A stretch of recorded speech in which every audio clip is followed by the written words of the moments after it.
ఈరోజు బాటం శ్రీరామ్మూర్తి గారి యొక్క 100వ సంవత్సర ఉత్సవాలను ప్రారంభించాం. వీటిని శత జయంతి ఉత్సవాలుగా తీసుకుంటున్నాం.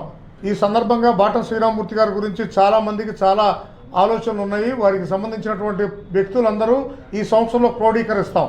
ఎవరెవరు రాజకీయ నాయకులు ఎక్కడెక్కడ ఉన్నారు, ఎవరెవరు లబ్ధి పొందారు, ఎవరెవరు వారి యొక్క ప్రసంగాలను విని చాలా బాగా ఉత్తేజితులయ్యారు, వారు రాసిన సంపాదకీయాలకు ఎవరెవరు ఎలా ఉన్నారనే విషయాలన్నింటినీ క్రోడీకరిస్తాం. దీనికి ఒకే ఒక ఉదాహరణ చెప్పి మీ అందరికీ చెప్పదలుచుకున్నాను. బాటం శ్రీరామ్మూర్తి గారు ఎంత గొప్ప వ్యక్తి అంటే, వారి యొక్క అబ్బాయి స్నేహితులైనటువంటి రెహమాన్ గారి పెళ్లి 100 రూపాయలతో ఆయన ఇంట్లో పెళ్లి చేశారు. అంటే మీరు అర్థం చేసుకోండి ఆయన యొక్క గొప్పతనం. అదేవిధంగా ఆయన కూడా చాలా గొప్ప వ్యక్తి. పే బ్యాక్ టు సొసైటీకి మారు పేరైనటువంటి ఆయన యొక్క జీవితం చాలా చాలా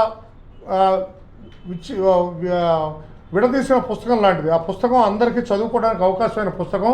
ఆయన చాలా కష్టపడి స్వాతంత్ర సమరయోధుడు, అదేవిధంగా మాజీ శాసనసభ్యులు, మాజీ మంత్రి, అదేవిధంగా చాలా చాలా మందికి రాజకీయ గురువుగా ఉన్నారు. ఉత్తరాంధ్రని వెనకబాటుతనాన్ని సహించలేక ఉత్తరాంధ్రలో ఉన్నటువంటి ప్రజల యొక్క బాగోగుల కోసం ఎలుగెత్తి ప్రపంచానికి తెలియజేసినటువంటి వ్యక్తి శ్రీ బాటం శ్రీరామ్మూర్తి గారు. అలాంటి మహనీయుడికి నివాళి అర్పించడం మన యొక్క బాధ్యతగా భావిస్తూ వారి యొక్క శత జయంతి ఉత్సవాల్ని ప్రారంభిస్తున్నాం. అన్నీ నడిపించడానికేమో రామకోటయ్య గారు కన్వీనర్గా ఉంటా ఉన్నారు. ఈ కమిటీ ఈ సంవత్సరం మొత్తం పనిచేసి వచ్చే సంవత్సరం మళ్ళీ మే 12వ తారీఖున ఒక విగ్రహాన్ని ప్రభుత్వంతో పర్మిషన్లు అన్నీ తీసుకొచ్చిన తర్వాత అక్కడ ఒక విగ్రహం పెట్టాలనేది ఈ కమిటీ అభిప్రాయం. దీన్ని తప్పకుండా నెరవేర్చాలని మేమంతా అనుకుంటున్నాం. ఇక బాటం శ్రీరామ్మూర్తి గారి గురించి చెప్పాలంటే, ఈ విశాఖపట్నంలో కాకుండా ఉమ్మడి విశాఖపట్నం, విజయనగరం, ఈ ప్రాంతం అంతా ఆయన ఒక మహానాయకుడు. ఆయన మంచి వక్త. ప్రజారథం అని ఒక పేపర్ కూడా, ఆయన జర్నలిస్ట్ కూడా, ఆయన పేపర్ని కూడా నడిపించేవాళ్ళు.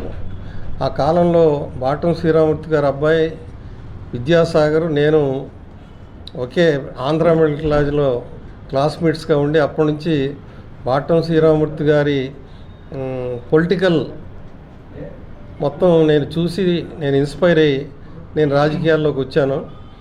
ఏదేమైనా సరే రాజకీయ విలువలను కాపాడిన కొద్దిమంది రాజకీయ నాయకుల్లో బాటం శ్రీరామ్మూర్తి గారు ఒకడు.